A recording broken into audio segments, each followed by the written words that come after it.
my husband and I adopted 2 children. And my son has a minor disability called abnormal bilateral thumbs, meaning my son doesn't have any thumbs. And I kept getting these notes from this teacher telling me that my son was always either too slow, too deficient, and it was a typing class. I remember making an appointment, and I remember asking the counselor if I could have some due time, and the teacher came in, and I said, I just don't understand. And I guess let me digress a little bit, because really the thing that got me really cooked, really going over this whole thing, was navigating the educational system.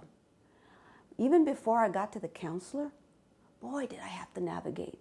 I had to call 3, 4, 5 times. I just wanted an appointment with a counselor.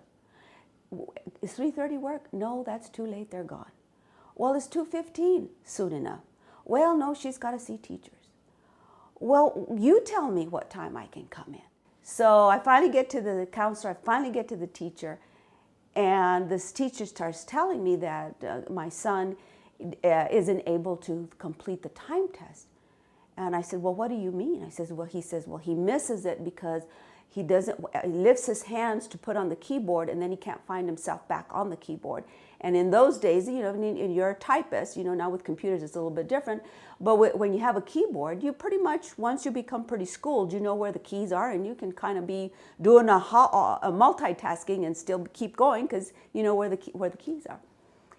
So I said, well, wait a minute, I said, have you ever noticed that my son may need an accommodation?